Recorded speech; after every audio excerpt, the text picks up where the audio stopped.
the straight shooting challenge, where today they did the shoot 6, reload, shoot 6, reload, shoot 6. Yep. Okay. So going to have videos on that. We'll talk about that later in the episode. We've got score updates from the ARA, from the Double Tap Championship in Wichita Falls out at Double Tap Ranch. We're going to go over the stage planning. Blake's going to go over some of that with us, as well as Joseph, on how they design or planned out particular stages at that.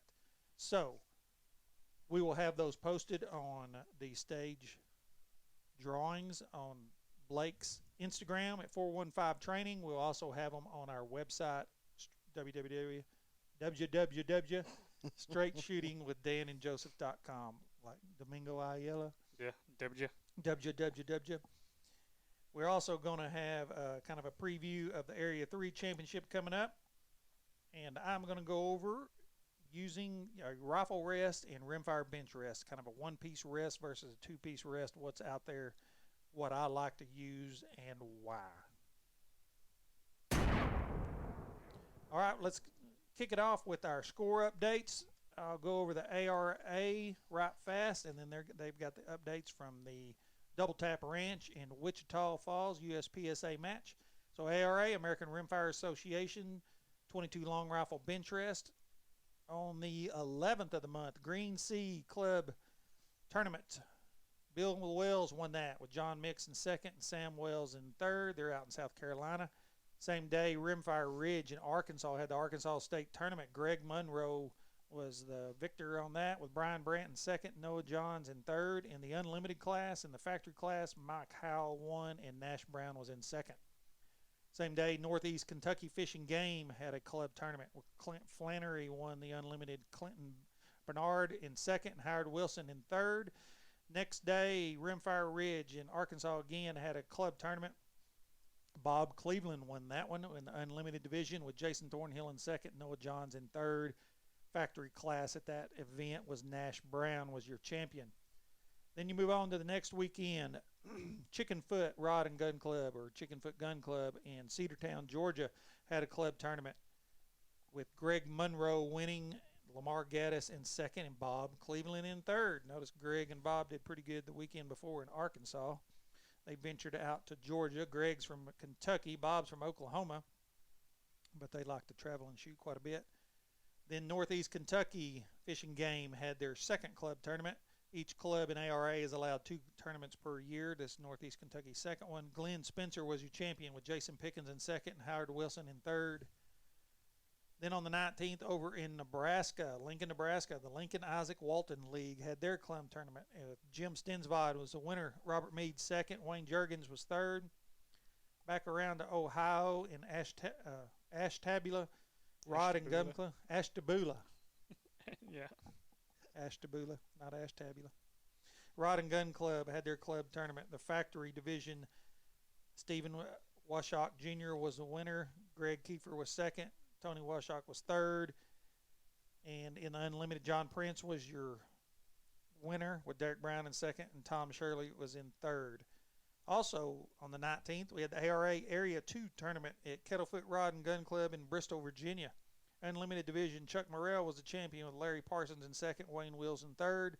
Factory side, we had Jeff Kite was the champion, Eddie Adkins was second, and Bill Cordley was third. Now, you've been to Ashtabula, haven't you? Or how do you know that one?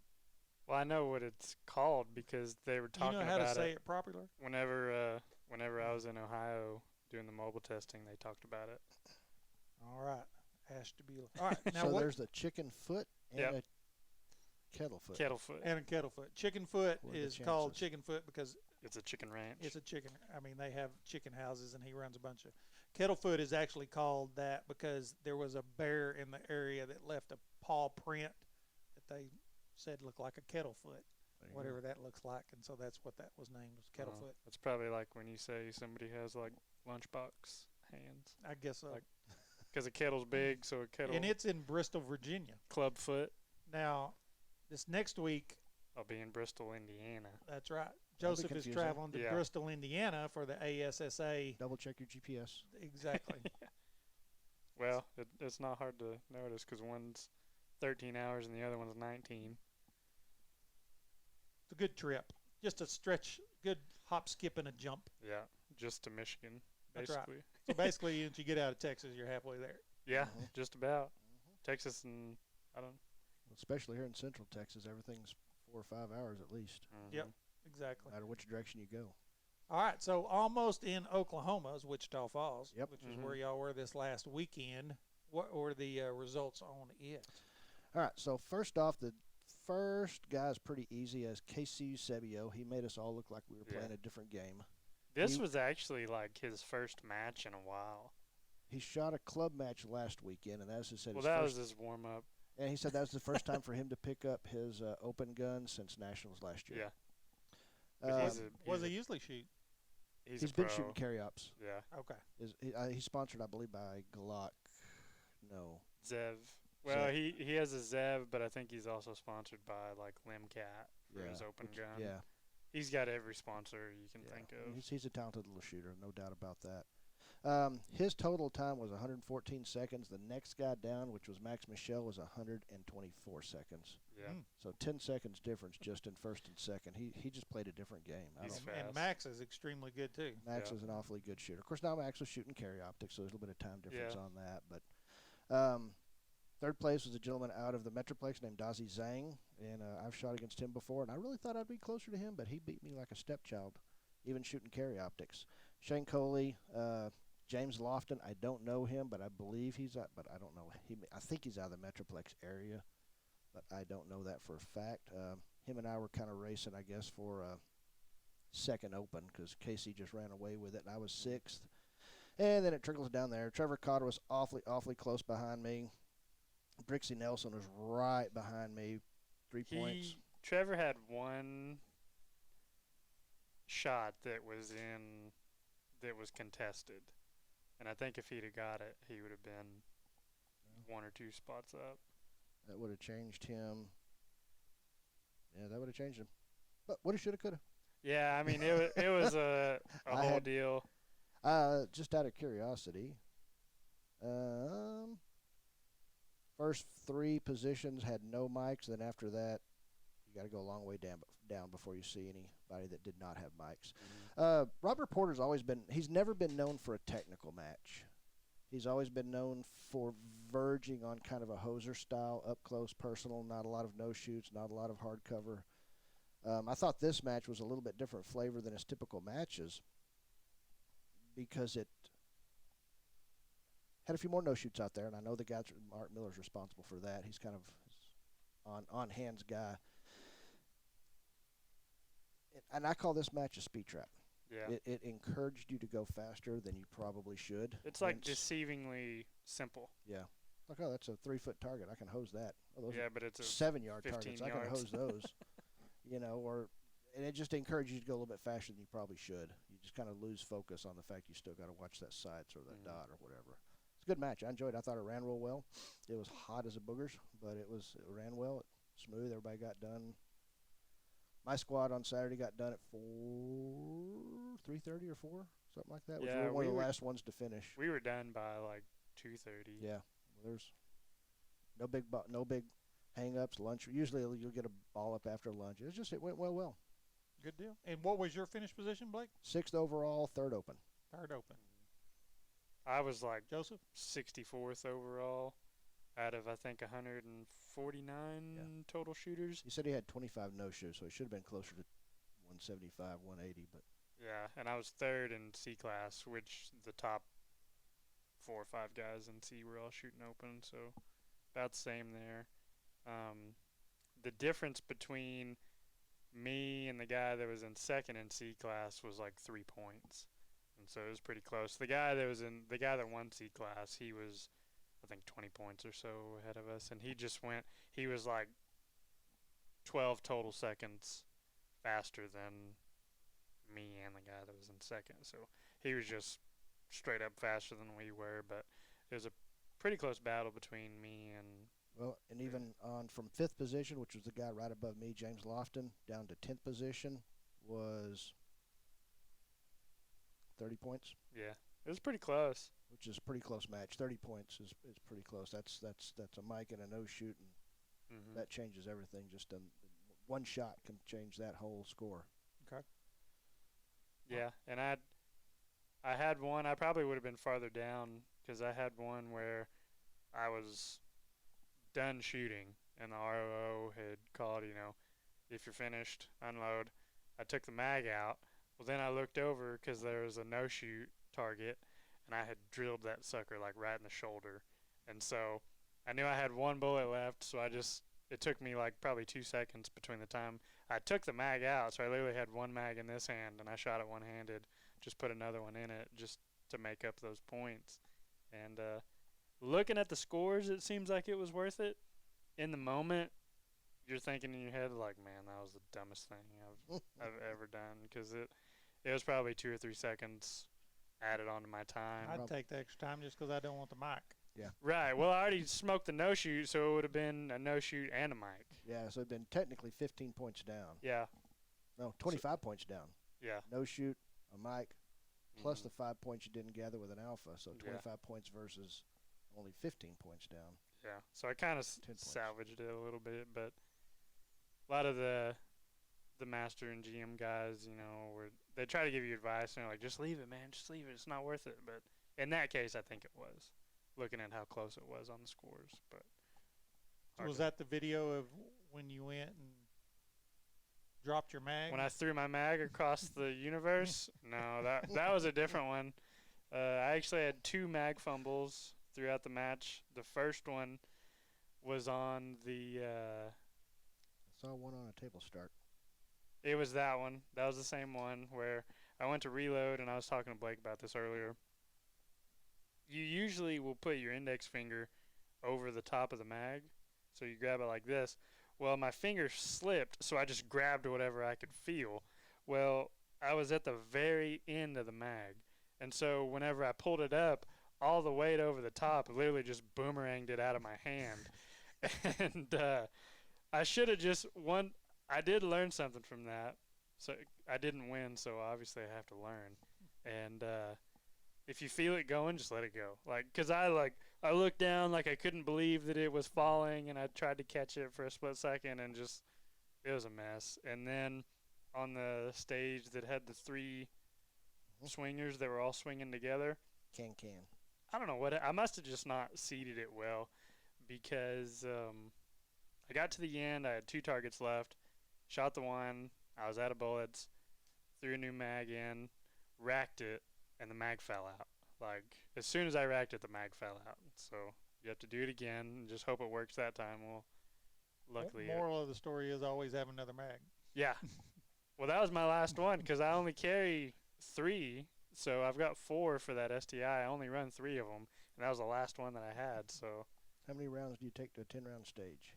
20. All of them. All of them. That's right, as many as you can carry. But I did learn a lesson on mags and reloads for this match, because that was the first time in a match. I've done it, practicing, where you fumble a reload or get a sucky grip on one, but not during a competition. I hadn't had one yet, so. You've been there, done that? Those were the 2 big oofs that I had. Which in the grand scheme of things, those really aren't big oofs. Yeah, it's not terrible. I mean, it's an easy fix, just work reloads. It's And time, but other than that, just a couple mics that were stupid mistake. Just one of them was actually on this stage, and it was the very first target. It was on the first stage.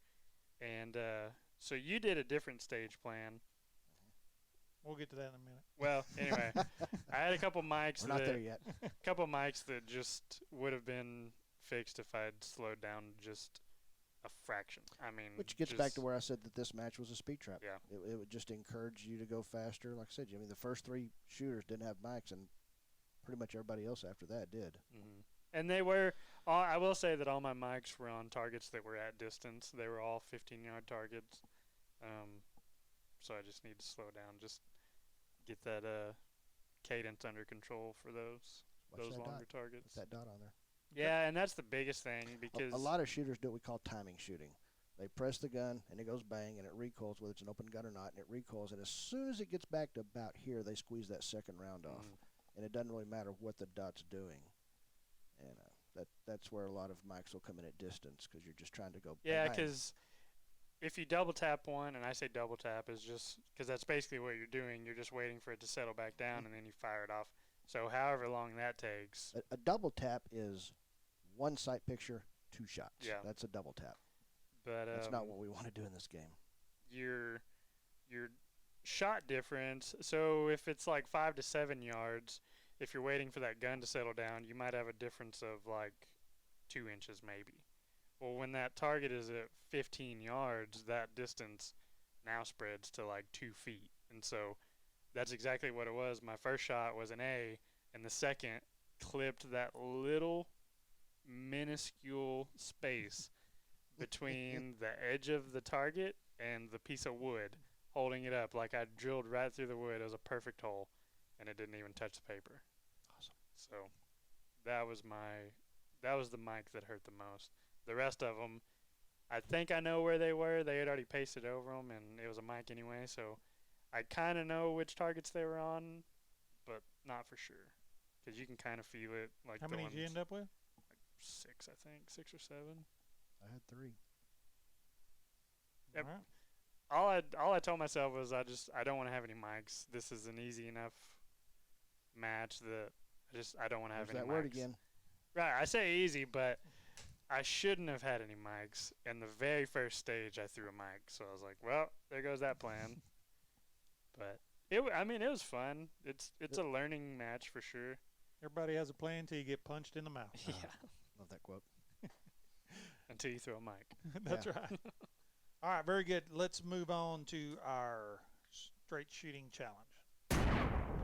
All right, tell me, you called it, do they have a name for it, or did they just call it shoot 6, I reload, guess you shoot could call 6, it reload? like Like a triple bill a drill. triple bill or a long bill or a double bill. I don't know. Yeah. I don't think Siler did this, and I don't believe he had a name for it. He just did 6, reload No, 6, it's reload just a 6, reload 6, reload 6.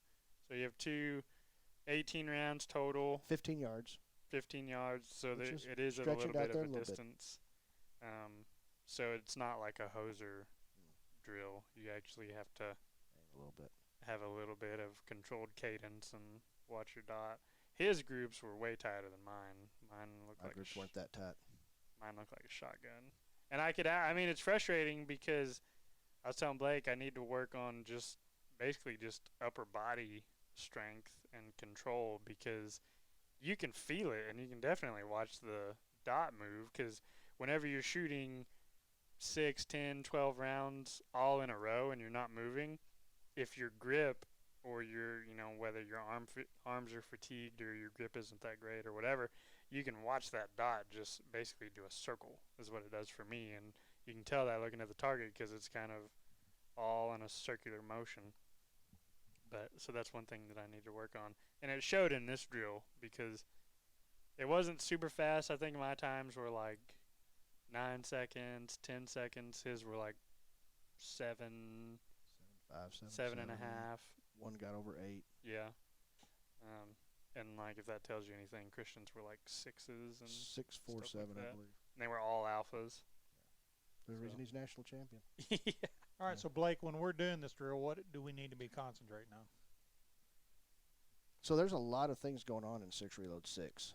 First thing that's really weird is the fact your second reload is coming from a non-normal position for open shooters, because we hardly ever use that second mag pouch. So that right there throws a kink in a normal. Now if you're a production shooter, you're used to it because you reload all the way around, or single stack guy. But for an open guy, that second reload, the only time you're going there is if you made a mistake and have to go there. So that throws a kink in it. But you need to be watching on grip strength. You need to be watching that dot. You need to be, especially if you're going for alphas, you can't time a shot at 15 yards. You have to actually let that sight settle back down in the A zone and pay attention to it. Plus, he did it with an IPSC target. We didn't have Yeah. any, so we just used a USPSA. It's about 20% smaller-ish. But for me, I was trying to control the cadence. Like, not that it's... Because it's real. I mean, in a perfect world, you would only take that next shot once the gun was settled and you were ready to take it. But I do anyway, you get caught up in trying to make it all the same time, like the same splits. And so, like, he had a couple where there would be like a little bit of pause, like he'd shoot three and then it would pause a little and then he would shoot the other three. And his time was about the same, regardless of that little space in between. But mine, I was trying to make them all basically the same time in between, and that's probably I'm rushing it because even if it wasn't ready, I would take the shot anyway, and I need to get out of the habit of doing that. A lot of guys would call that a pre-planned shot because it's supposed to go bang, bang, bang, bang, bang, regardless of what your sights are doing, versus seeing those sights, like you said, settle back down and having a good sight picture versus just shooting because it's time to shoot. Mm-hmm.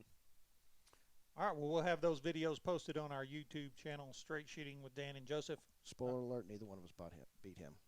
Solder. Yeah. I would imagine. That would be a good day. That'd be a good day. All right, so tune in over there. Take a look at those. Leave your comments on there. Be sure and send us an email, host@straightshootingwithdanandjoseph.com if you have anything you want to see us give it a go. Today I didn't shoot with them. We had a bunch going on, and so they were able to do it, and I bowed out for this time. All right, we're going to move right along to doing some stage planning. All right, so stage planning, we are going to have from the Double Tap Ranch Championships. We actually are going to upload their stage 1, 3, 8, and 9. You can go to Blake's Instagram, 415 Training, or you can go to our website, straightshootingwithdanandjoseph.com, to look at those. And I encourage you to go look at those and have those as we go over this. Blake is going to share, as well as Joseph, how they go about planning these stages and attack these stages and the various ways I guess you could do it. I bet this is the only one that we did different. We'll find out. If I'm guessing. Probably. Robert's notorious. I will say Robert's fairly notorious for having smartly only one way to really want to run a stage. Mm-hmm. He's kind of notorious about that.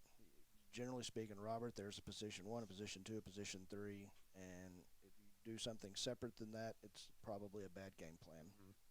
We did have a guy, whatever we did, he would do the opposite. And I don't really know why, but... Was he a lefty? No. No. He just like moving from the other direction? I don't know. Because it was kind of weird because...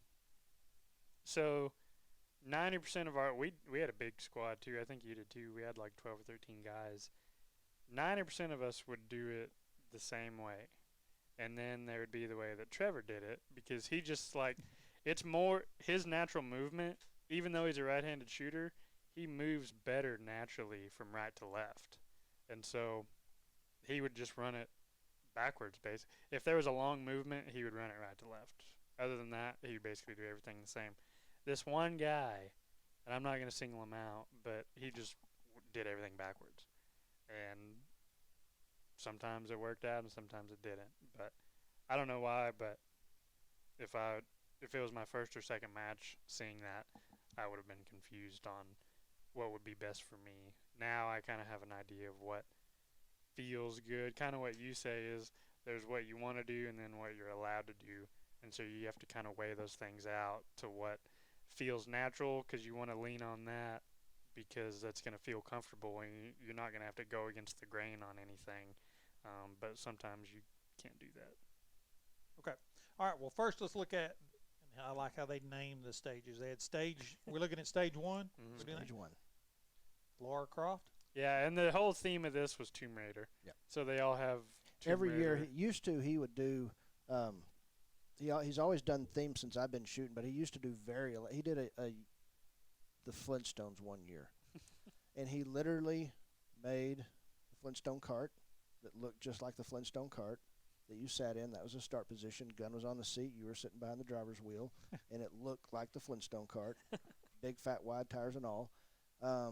He had the little crane dude that's got the big dinosaur thing. He had one of those that was a start position on that. He used to get very carried away. A few years ago, he had an X-Wing fighter for Star Wars theme. This one he didn't have any props to, but he still carries his theme and still carries every stage is named after something within that theme. Yeah. Cool. He gets carried away. All right, so this one is Comstock 30 round, 150 points. Start position for the open shooters facing downrange, standing directly on and feet lined up with the foot cutouts, wrist below belt, gun loaded in holster, extra ammo on belt. So he says lined up with foot cutouts. Yeah, I mean, so you can't like turn. this was the only place I've shot that had these. There's I actually literally like They're wooden feet, foot, like like the soles of your shoe. They get my 13s in there. they would. They were Okay. big. Yeah. They they're, look they're like- Bigfoot shoes. They look like the fake like Bigfoot prints Without that you toes. see on those like gimmicky TV shows. That's what it looks like, and they're nailed to the ground, and they're kind of elevated, so it's not uncomfortable, but it feels different because you're not just standing on the ground, but you have to stand on those.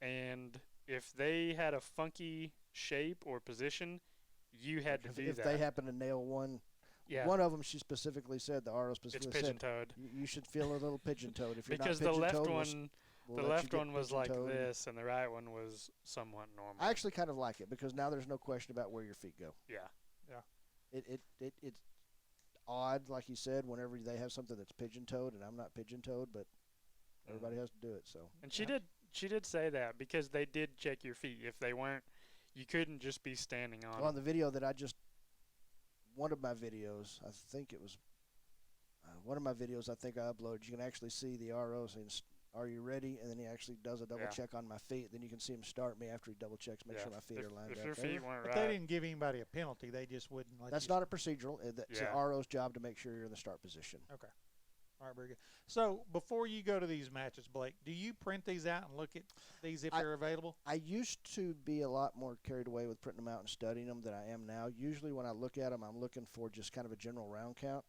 and I'm looking for any weird start positions. Gun unloaded on table, all mags on table, things like that that are really that you just don't practice, and then I'll practice a few of those things. But for general stage layout and placement, Robert Porter, like these things, this looks like an awfully hard stage because the way he lays these things out, they look like they're big stages, and the stage one is the biggest bay he has, and it's not a big bay. So there's only so hard he can make that without sticking up a bunch of no-shoots. So I don't get worried about that. And I like Area 59. They have some big bays. with a ton of no shoes. They can make theirs as hard as they want to make them just because they have space. Yeah. And space can take easy things and make them difficult. So I don't get too carried away with much anymore. But for a newer shooter, it's a good idea to have a game plan. Once you get there and once you look at it on the ground, it's going to be a lot different than it is on paper, but at least you have a thought process going into it. Yeah. I did it on the last match. I actually went through and like had lines and directions, like where I was going to start, what my first movement was going to be. I didn't do that on this one just because it was hard to tell the scale because I had never been there. Yeah. And so the only thing that I really did on this was kind of like you said, you look at the start positions, the round count, kind of. Like if it was a whole bunch of uprange surrender, Yeah. that would be something I would practice a bunch on because that's not something we do super often. Most of his were facing downrange, I think. But I mean, if it was something weird, that'd be something I'd practice. But I didn't go through and like try to pre-plan a stage. But it is interesting to me to see how different it can be from looking at this and actually seeing the stage, because sometimes it is a huge difference. The thing that I like what Joseph said about looking at these and getting an idea of what he's going to do. When I go to a stage, I have a set of rules that are kind of I do A and I do B and I do this and I do these things unless the stage designer makes me do something different. So I've got a set of rules going into that stage so that I kind of have a game plan already without ever actually see this thing on the ground. Oh, like not running backwards. Like as a rule of thumb, if I'm starting like this first stage, we're starting kind of dead center on the stage. As a rule of thumb, I will always go left first. As a rule of thumb, that's one of my rules.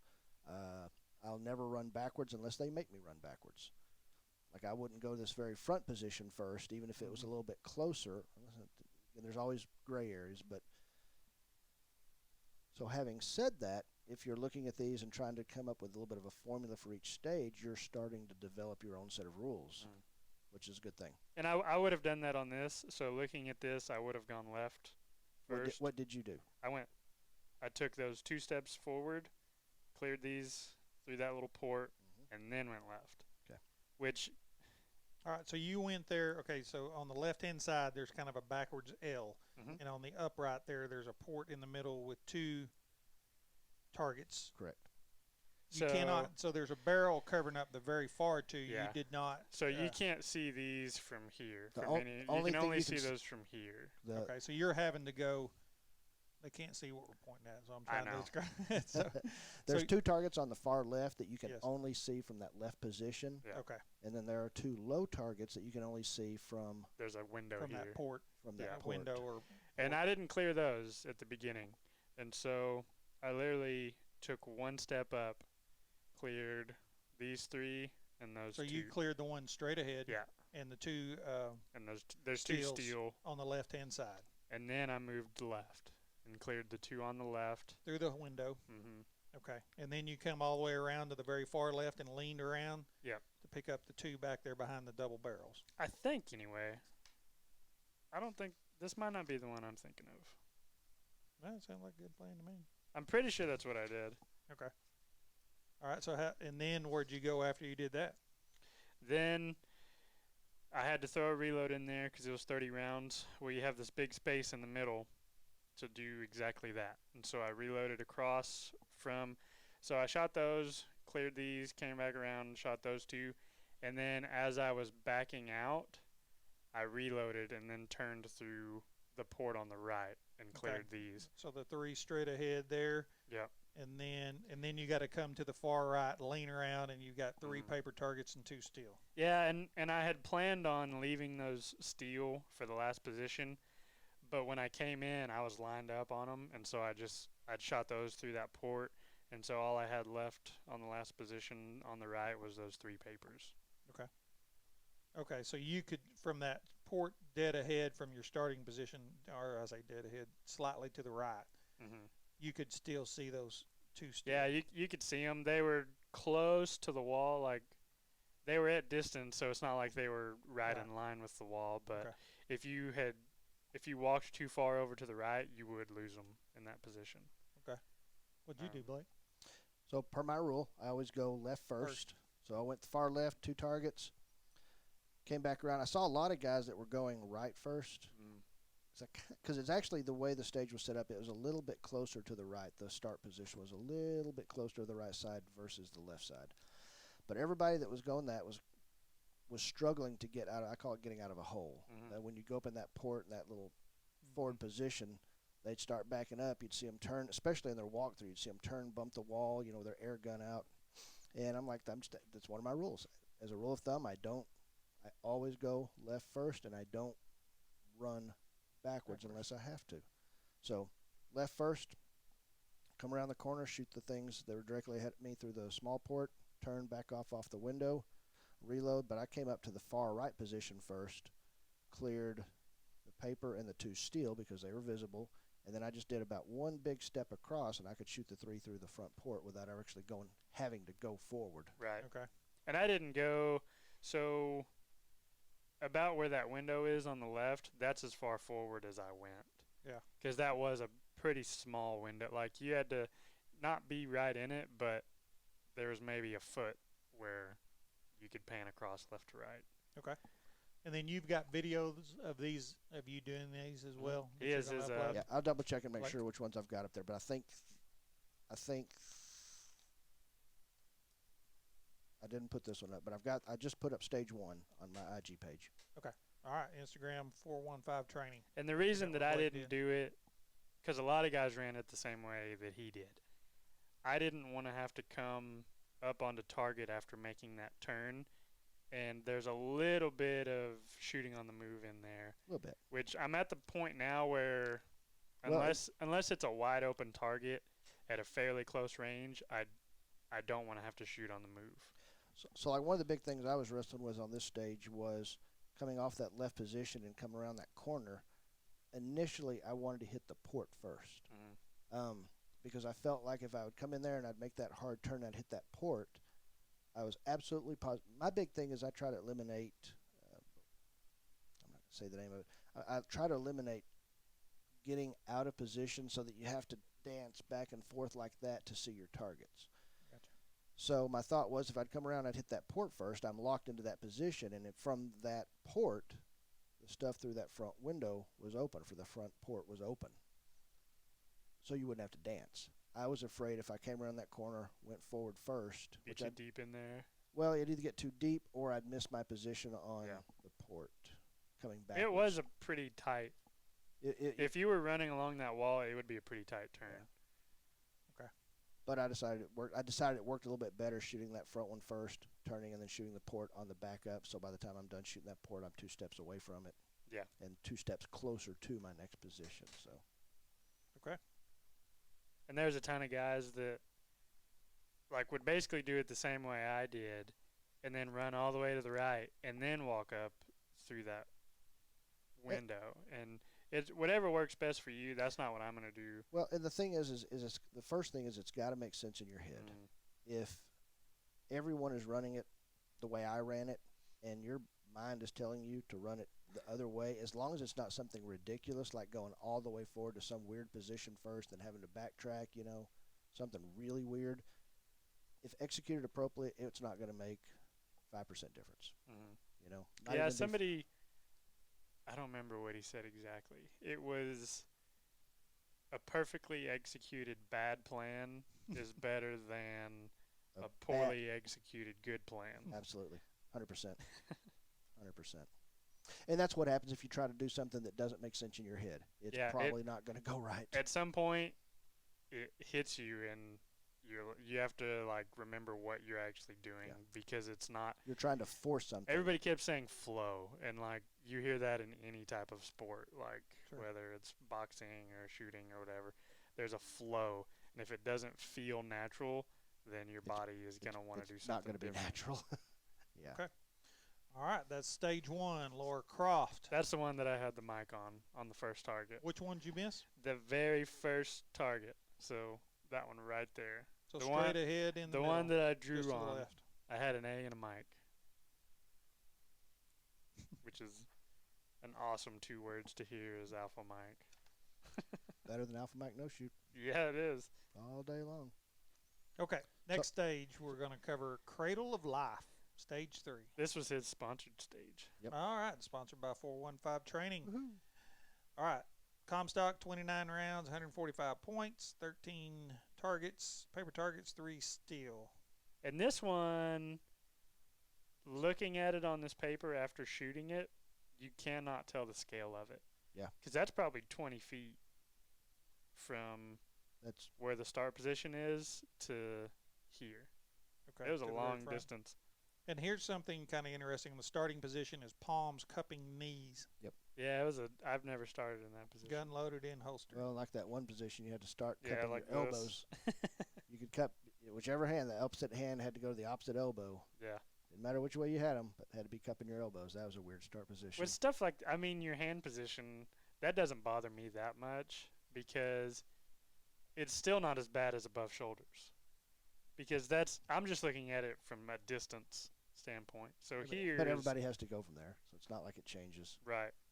time But much. like this is a shorter distance than this. Yeah. So maybe, if it's uncomfortable, then it's uncomfortable yeah, regardless. it's of what you're uncomfortable doing. for everybody, except for the few guys that practice weird things like that. Yeah. This was the first time I've ever started with my hands on my knees. All right, so what are we looking at here, Blake? How did you do So this? same. I did this. To me, this is a very much an echo of the stage we just talked about. Again, my rule of thumb is I never run backwards if I don't have to. Never always go left if I have the choice. So I went left first. There's 2 targets Yep, go all the way over. from the outside, and then basically just like the other one, I came up there and stopped.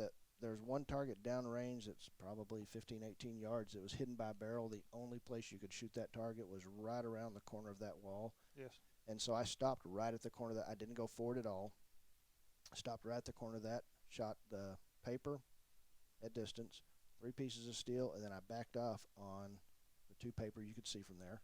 So you move right to left, shooting those static, not moving. You shot the first paper and then the 3 steel, and Yep. then the 2 the closest paper targets You did those as you were leaving. Correct. Bleeding off, as we say. Yeah, Mhm. bleeding. Okay. All the way to the right, shot the 2 around the barricade. Wait, reloaded as I went across. Mhm. Shot Also, that one's there's 3 there. There's one's that's no shoot. The one in the middle is a no shoot. Correct. Okay. So 2 pieces of paper there around the corner. A lot of guys would actually go up there and run through that and then get back, which you can do in USPSA. You can leave and enter a different a different position on the. If you guys did that, if you guys had success with it, if you guys did not, I generally shoot it kind of the way the match director probably intended us to shoot it, which is probably staying inside the fault line. So came back Okay. around, shot the low target. So they ran around There's a that third far wall one. on the right. There's Yeah. a third one there that you can't see. Yeah, there's 2 little half walls, and there's some targets that you can only see them. They're low targets. You only see them running past them. Some guys shot those targets when they were coming from the left position. You could see those targets. Some guys would shoot them there. Yeah, that was tempting. I didn't go for it. The only reason I would have gone for that if I was planning on running around that wall, Right. which one of the guys on our squad did, and he hit a home run on that stage. Mhm. He hit it good. It is tempting because they always say, or not always, but most of the time they'll tell you shoot them in the order that they become visible. So if you go by that, then that's when you would have shot them because that's the first time that you're seeing them, and they are right there in front of you. It would be super easy to just go ahead and get them out of the way. But there's a third one you can't see anyway. So the thing is, you got to run past them Yeah. regardless. You can't not run past those targets. So one of my rules is, again, I have a set of rules, always charge targets. One of the things my rules do for me is it keeps me from second guessing myself if I try to follow my rules. So when I'm looking at a stage plan like this, and I'm like, well, did I shoot these from here? Then I have to kind of reel it in a little bit and say, what's your rules? Always charge a target. The thing about having a set of rules, at least for me, my brain's pretty simple.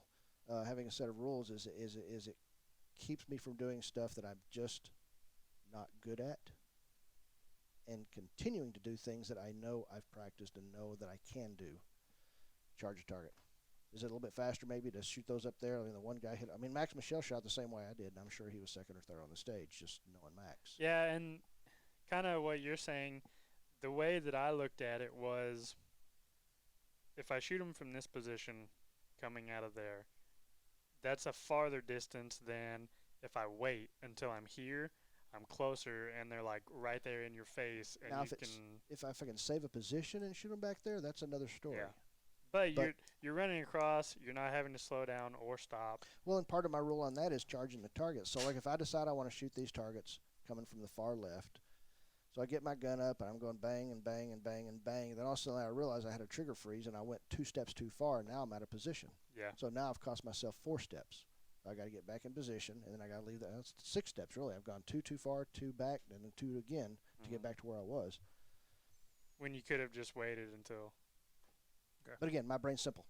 I'm like a guppy. Just point me in a But direction. there is one target behind that very far forward wall there that forces you to run all the way to the very. Correct.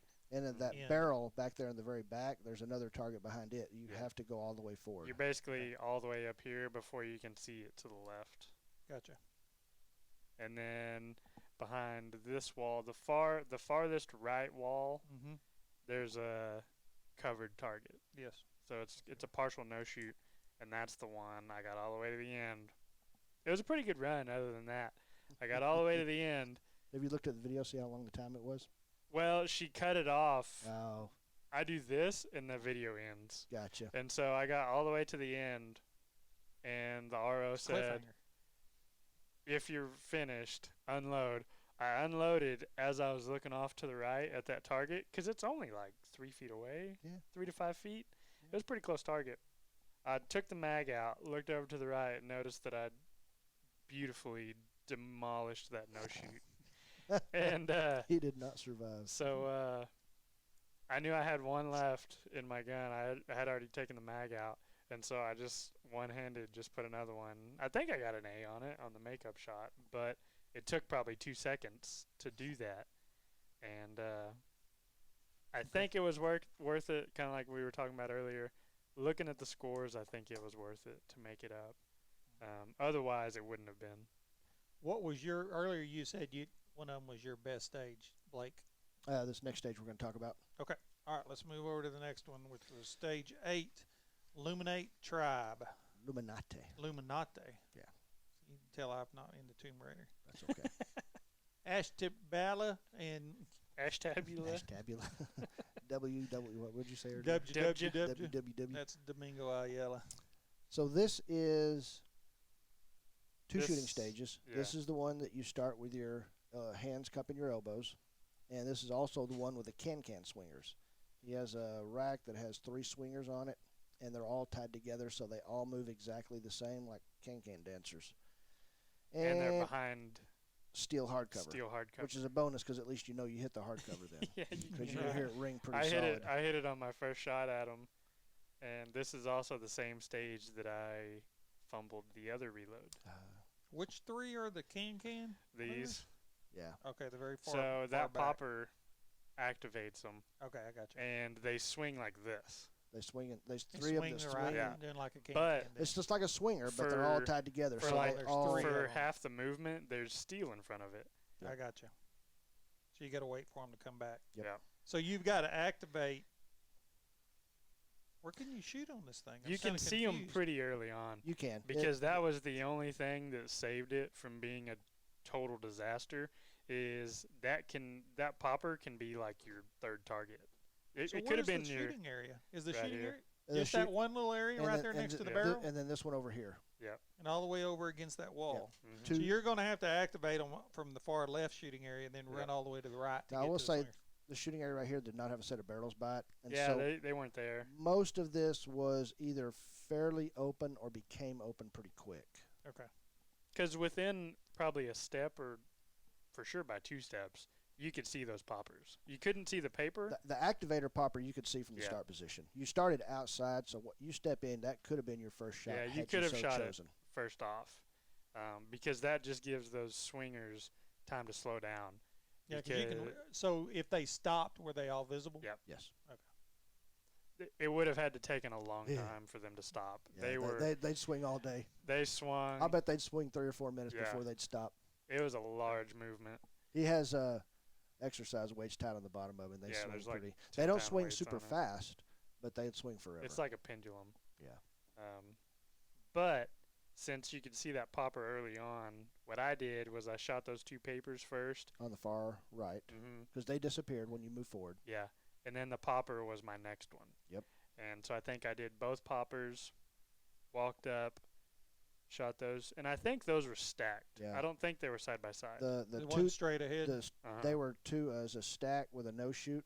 These were side by, so they swapped them. Yep. So the 2 straight ahead were stacked targets, and the 2 within that little port were Little side by alley there. side with a no shoot in them. That no shoot was up here on the corner of that Yep. wall.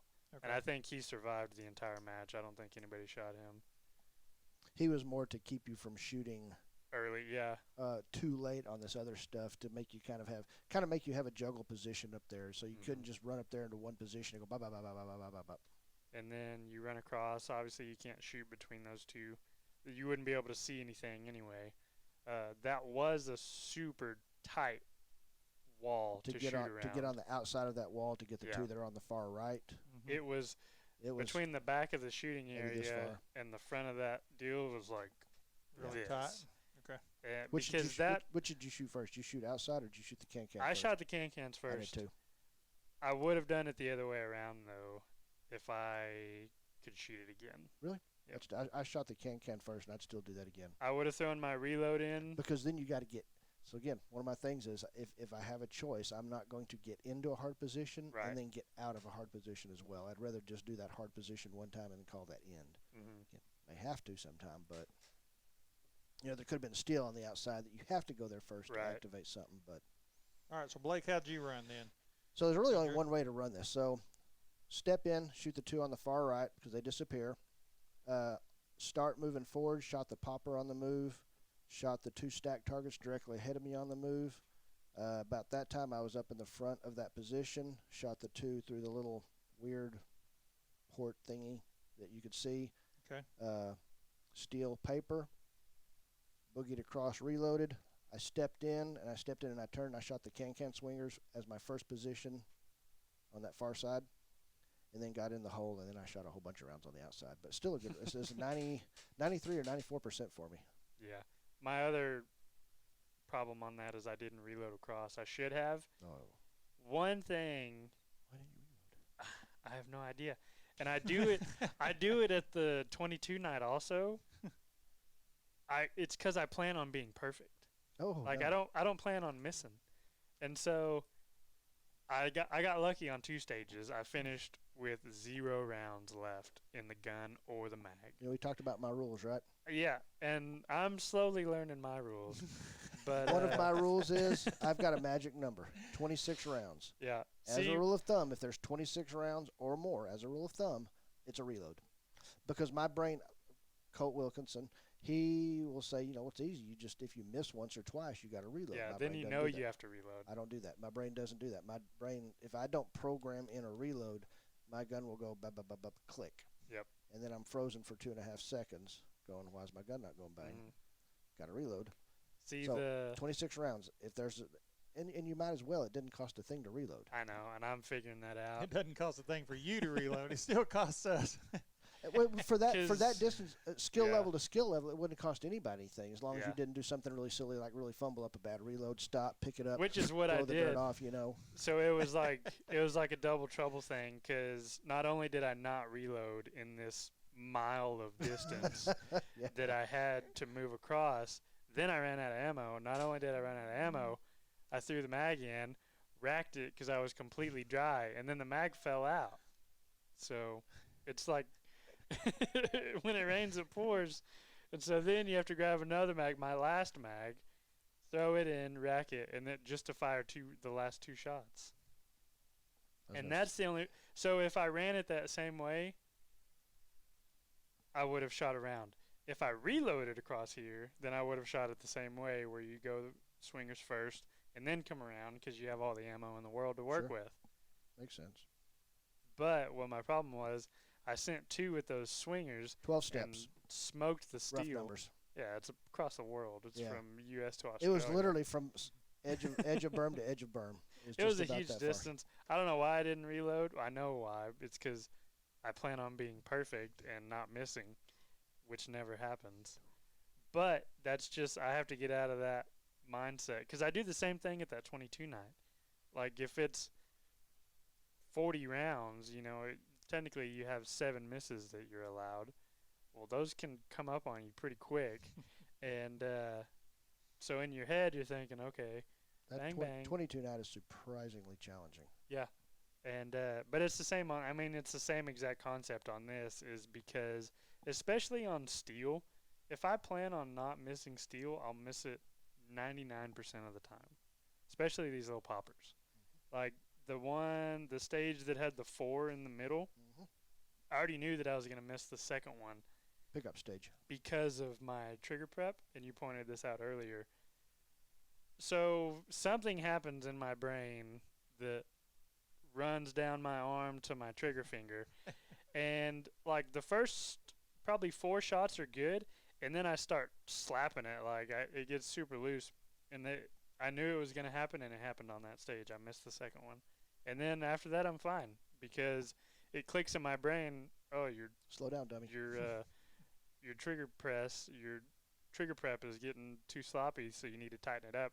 And then I fix it. But for whatever reason, that's not in my brain beforehand. And so that's what happens. And what he's talking about on 22 night, on Thursday nights at Abilene Indoor Gun Range, they have a 22 match where you shoot basically these silhouettes and knock them off a rack. You've got 33, 32. 32. No, it's 33. Is it 33? It's 11 and 11. It's Yeah, Okay. it's 3. it's 11. normally each array has 11 targets. They've been switching it up lately, and it's like 25 and 9. But it's 33 total, and you've got 4 10-round mags. Yeah. Two on a rifle and 2 on a pistol. 2 pistol. So, and you should have 3 different shooting positions. The first position is basically all rifle. It's at the farthest distance, and there's usually 11 It's about targets. 15 yards or so. So the 11, you have to do a mag change. Yeah, so you have to reload for sure before you move to the second bay, and then you finish those off with however many rifle rounds you have. Pick up your pistol, hopefully finish that array, and then your third position is all pistol, and it's closer. each distance is And it's always rifle significantly first. closer. Yeah. Yes. And then just depending on the array, kind of depends on. It always moves Mhm. left to right. But it's a lot of fun indoor, It especially is. in the wintertime and stuff. Cheap. When it's, yeah. Yeah, and it's all Yeah. steel, so it's kind of satisfying Yeah. because, I mean, steel is just satisfying to hit because Yeah. you have immediate. Yeah, you know for sure. Yeah, immediate. Or you just don't know for sure. Then you start randomly hosing. Yeah. mhm. And that's just a random match that they have outlaw, what I like to call outlaw match. They just come up with their own little thing and have fun with it. The Mhm. concept's a pretty good concept. I think it's one of those concepts that could probably be Pretty popular. a hit. Yeah. All right, real quick here. Triangle of Light, This one stage number was- 9. This one was fun. 24 rounds, 11 paper targets, 2 steel. Palms on marks on the wall. So you just stood there, your hands kind of almost touching each other. It's pretty So stiff. this one, I would say You got a big triangle barricade in front of your wall. there's probably only one. There's way two to shooting run this, positions. There's yeah. a triangle in the back and a triangle in the And then front that this are the one up shooting here. positions. Oh, okay, I got you. And so this is way different. So Yeah, Now, those this one you had to targets- move backwards, didn't you? you did. these targets were in a line back here. The 2 steel in the very back. Yeah. Yep. And there was two. I think there was 3 paper. There's 3 paper and 2 between the steel on either steels, side. One, for sure, the one steel you couldn't see all the way from over here, so you had to take at least one step inside this position for that to become visible. Same thing if you ran it from this direction. You wouldn't be able to see that from wherever you stopped to shoot these, so you had to take probably a step. Okay, so once you enter It's a the quick- forward triangle area, you were going to have to shoot from the left and the right Yep. side. It's a quick shuffle step. Yeah. I mean, it's literally just if you leaned far enough, you could do it also. Yep. So Blake, you probably shot the 2 or shot the 1 to the left with a no shoot, step back. So well, this one actually, the way it's, that was a trap. these and two this one's not ports. quite exactly right.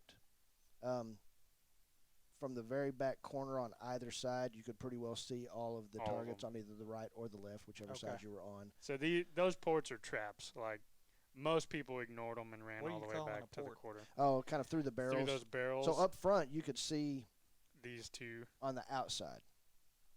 But unless you moved backwards, you couldn't see the 2 on the inside, regardless of which side you were on. Yeah. So you, generally speaking, everybody went to the corners Mhm. first. Okay. Because If you go to could the pretty corner, well you can see all of them. all So you 4. step back to the corner. Yep. Step back to the corner. I shot inside out, so as I'm shooting the last 2 on the outside, I could start backing up again. And then because I could see, I went left, and then as I was going right, I could start seeing the right outside targets, start shooting them, and then the last 2, then just run up. And that was a good run for me, except the last little steel on the left. It took me 3 rounds to hit in about 2 seconds. Okay.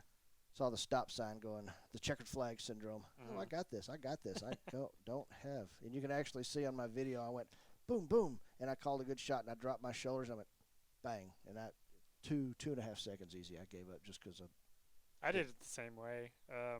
there's only 2 choice on this. You either went left or right. Yeah, and it didn't feel wrong, like to run it up on the left side. The only reason I did is because more of the targets on the right were visible, or there was more visibility on the right side than there was on the left. I went left just because it felt a lot more comfortable exiting on my right. That's the only reason I went left. Well, first. I'm talking about on the run up. Yeah. Like, so whether you run up on the left or on the right. Mm-hmm. And this is one of the ones I was talking about that Trevor, even though he's a right-handed shooter, he just moves naturally. I think Mhm. it's either more comfortable or it might even be faster from his right to left. And he's pretty quick anyway. Yeah. So he ran it from right to left. Other than that, it was basically a mirrored Yeah. stage. There wasn't.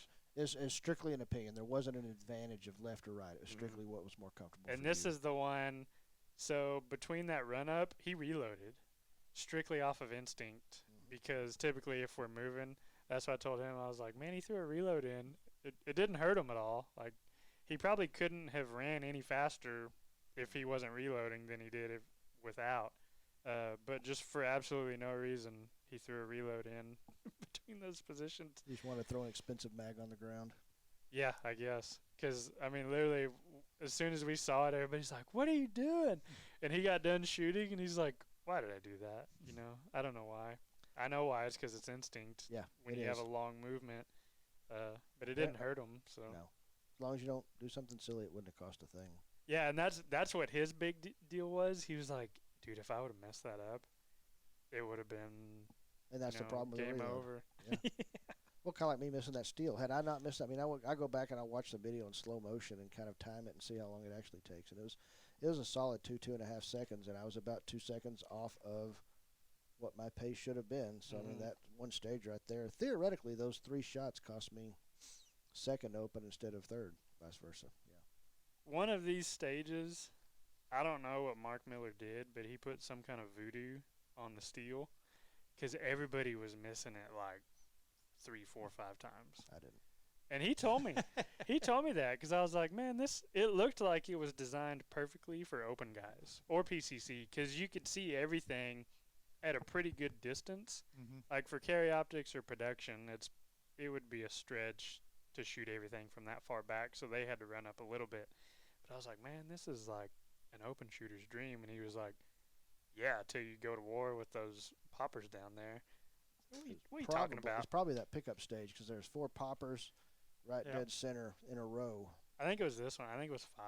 Was it? But those that's, two are at distance that's too. exactly what happened. And that's probably what, other than that one kind of arguable mag that he had, this stage is probably what hurt him the most in the overall. Because he's an A class, but he's competing with. He's capable. He's easily capable of being a master. This is probably what he needs to move up to master. Hurt him the most. Yeah, he's probably. One of these days, he's gonna beat somebody that's an A, and they're gonna know somebody, and they're gonna get a match bump out of it. All right, very good. Well, I appreciate that, Blake. That really helped me looking at that on stage planning. Have a set of rules. Have a set of rules. I'm developing. Go fast, my don't rules. suck. Those are my rules right now. His rules make sense, but until I'm one of those people that you can tell me all day long, don't put your hand on the burner. Yeah. But until I know why, until I experience why you don't do that, it doesn't click. And that's why I don't try to push my rules off on other people, because it has to make sense in your head. Well, they make sense, but you don't realize what it actually converts over into in your mind. Not running backwards is because not only is it not comfortable, but you're probably gonna fall on your butt. Well, that and it's really hard to watch that dot you can't and run be smooth. The biggest thing is time. You just can't, even if you're not shooting, even if it's like a forward position, you got 2 rounds, bang, bang, and then you're out of that position, you just can't run as fast backwards. But You I'm played slowly enough baseball. You ought to know. Baseball, you don't run but- backwards. Well, not me. I was an There's a outfielder. rule. I was an outfielder, and sometimes you run backwards, but your first 2 You may- steps are you- always forward. You may backpedal, but you're not running backwards, because that Yeah, means you're but- turning your head away from it. Yeah. You may You gotta turn and drop step. But they're slowly. I know the rules, but I'm slowly experiencing them to where they click. And again, it's got to make sense in your head. Yeah. All right, very good. Well, we've gone along with that, which is good. It was good information. Enjoyed that talk. I'm going to save for the next episode going over the rests for rimfire bench rest, because we're at over an hour already, and I've got several things I want to talk about on that. 1 piece versus 2 piece, what I like to use, what I think is good, and why, and go over all that with you. But be sure and go to our website, straightshootingwithdanandjoseph.com. Check out Blake's Instagram, 415 Training. Joseph's Instagram is PS Photog. Mine is Shooting Accuracy. And there's a few of these stages that we actually uploaded our runs from, and if you want to see how it's a better visual than just looking at the stage plan. Yeah. You can watch him do it the correct way, and you can watch me throw my mags across the field of fire. But it's a good visual. So at either of our Instagrams, you can also find a couple other guys that were at the match. Just look at the double tap. Max Michelle usually puts up his, doesn't he? His are on. Casey So he's got a new uh, online training thing, so he's not posting as many of his videos as he used to, because people watch that and learn. They don't go to him for free. Yeah. Yeah. So, But if you want to see how What about, did Brian put some up? yeah, he has a couple. Most of Hunters his are going to be like Trevor and Chase. which they were in the same squad as me. Right. Trevor has a ton of his videos. Right. Chase has a lot of videos. Hunter's HD Gold. Brian Connolly. Oh, okay. I don't know. He shot. He doesn't, but he usually puts up somebody going through the stages Yeah. for all the Gotcha. matches he goes to there. So go, and I'm not exactly sure where he puts them up, but it's Hunter's HD Gold. Yeah. It's the shooting, the eyeglasses we wear and use. Mm-hmm. Really good stuff. Yeah, He's they're always at awesome. the matches. He really supports these matches and does a great job. But check him out because I know he's going to have some Mhm. videos of these same stages. And then Chase Rains. He's a really talented limited shooter. His is the bearded The shooter. British Or And Valhalla then Armory. Valhalla Armory, that's him. And then Trevor Cotter, which is Bangin' Brass. I don't know where he came up with that, but Okay. All right, very good. Well, Blake, we thank you for coming out Thank again. y'all for having me. And be sure and tune in with us next time. Go on there and like our podcast and be sure to subscribe. And we'll see you at the range.